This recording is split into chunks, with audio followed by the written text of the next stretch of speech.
정부 정책의 규제 정책 자체가 절대로 집값을 잡을 수 없는 정책이다. 안녕하세요, 반갑습니다. 이경민의 부동산 하이킥의 이경민입니다. 지금 서울 핵심 지역 일대인 압구정이나 목동, 성수동 이런 토지거래 허가구역으로 묶여있는 지역 일대들이 지금 계속적으로 신고가가 나오고 있습니다. 거기에 대한 뉴스 기사를 좀 읽어드릴 거고, 이렇게 규제를 하는데도 불구하고 집값이 계속 올라가는 이유에 대해서 판소리를 통해서 좀 더 자세히 풀어드리도록 하겠습니다.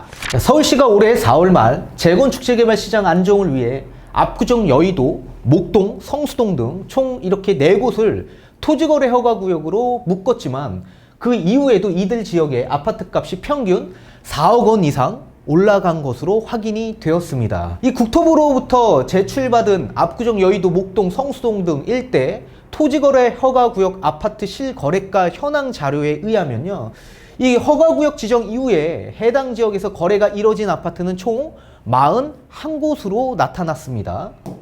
이 중 허가구역 지정 전후로 해서 실거래가 비교가 가능한 아파트 38가구를 분석한 결과 약 79% 정도에 해당하는 30가구가 허가구역 지정 이후에도 가격이 하락하지 않고 오히려 반대로 상승한 것으로 나타났습니다. 주요 아파트 상승 거래 사례를 좀 알아보도록 하겠습니다.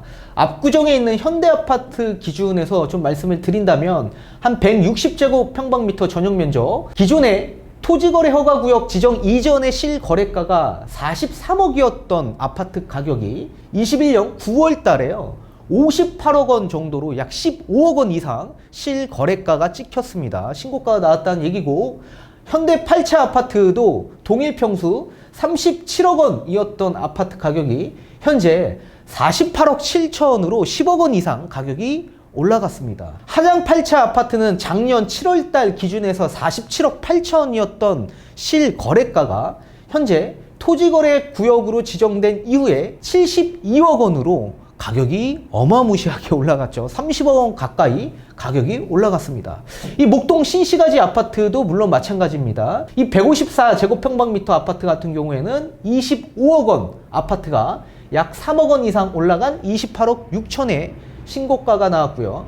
이 신시가지 2단지 같은 경우에는 15억 원 아파트가 16억 원대, 거의 17억 원 가까이 가격이 올랐습니다. 그리고 신시가지 6단지도 13억이었던 아파트 가격이 약 2억 원 이상 올라 15억 원으로 신고가가 나왔습니다. 이렇게 집값을 안정화하기 위해서 토지거래 허가구역으로 지정을 했는데 왜 집값이 이렇게 올라가고 있는지 판소리를 통해서 좀 더 자세히 알아보도록 하겠습니다.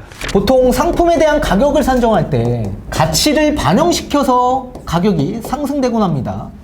그렇다면 이 가치 판단하는 데 있어서 중요한 기준점이 있는데요. 그 기준점은 희소성이라는 중요한 요소 때문에 가치가 반영되어 가격이 상승이 되는 겁니다. 그렇다면 이 희소성이라는 얘기는 뭐가 될까요?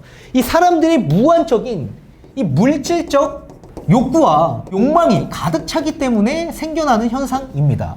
따라서 물질적인 욕구와 욕망 대비 공급이 현저히 부족하기 때문에 나타나는 현상이고, 따라서 이러한 현상으로 인해서 가격이 상승이 되는 겁니다. 아무나 살 수 없고 아무나 가질 수 없는 현상이 나오기 때문에 이 가격이 계속 올라가게 되는 거죠. 따라서 우리가 뉴스 기사에서 본 것처럼 이 토지거래 허가구역으로 묶여있는 지역 일대들을 보셨습니다. 그런 지역 일대들이 현재 규제 지역으로 선정이 되어 있는 상태인데, 이렇게 규제 지역으로 선정이 되었다라는 얘기는 예년보다 입지가 훨씬 더 좋아졌다라는 얘기죠. 따라서 입지적인 가치가 훨씬 더 예년보다 많이 높아졌기 때문에 규제를 한 거겠죠. 집값이 예년보다 많이 올라갔기 때문에 입지적인 가치도 많이 올라간 거고요. 지금 현재 토지거래 허가구역 일대에 매매를 할 경우에 이 토지 면적 18제곱미터 이하인 경우에만 매매가 가능하고, 그 이상 면적인 경우에는 실거주자만 매매가 가능합니다. 따라서 지금 현재 토지거래 허가구역으로 묶여있는 지역 일대들이 다 아파트 단지로 구성되어 있는 곳들이다 보니 현재의 투자자 유입이 제한되기 때문에 투자자 접근이 불가하고요. 완전히 거주자만 집을 살 수 있게끔 만들어 놓은 조치가 되었습니다. 이렇기 때문에 공급에 대한 부분이 제한적으로 규제가 들어갔고, 이 지역 일대에 들어가고자 하는 사람들의 물질적 욕구와 욕망이 가득 차 있는데도 불구하고 공급이 너무나도 제한적이다 보니 가격이 어떻게 되는 겁니까? 올라가는 거다. 지금 현재 재개발, 재건축 같은 경우에도 마찬가지죠. 조합 설립 또는 관리 처분 때부터는 이제 조합원 지위 양도 금지가 발생이 돼서 이 매수자, 매도자가 아예 매매가 불가능하도록 제한된 조치입니다.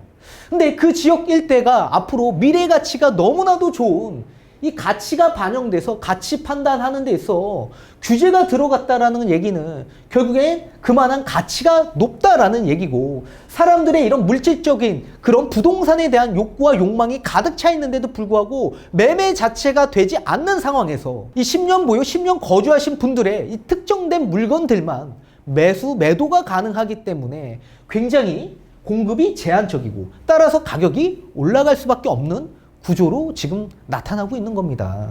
이 대출에 대한 부분도 있죠. 15억이라는 대출에 대한 구간이 딱 막혀 있기 때문에 15억 원이 초과되는 경우에 대출을 받지 않는 한 매매 자체가 불가능할 겁니다. 그렇기 때문에 돈이 많은 매수자분들만 매수할 수 있는 유일한 희소성이 있는 물건으로 보여지고 있기 때문에 15억 원에 초과된 물건 자체가 신고가가 계속 나올 수밖에 없는 구조이다. 그렇게 보셔야 됩니다. 따라서 앞으로 규제를 하면 할수록 이 규제를 한다라는 것 자체가 그 지역, 그 부동산에 대한 가치가 계속 상승될 요인으로 작용이 되고 있기 때문에 그런 사람들의 물질적 욕구와 욕망이 훨씬 더 거대해질 수밖에 없고, 나올 수 있는 물량은 제한적이기 때문에 가격은 앞으로도 더욱더 올라갈 것으로 보여지고 있습니다. 그렇기 때문에 정부 정책의 규제 정책 자체가 절대로 집값을 잡을 수 없는 정책이다. 그렇게 말씀을 드리면서 다음 시간에 또 찾아뵙도록 하겠습니다.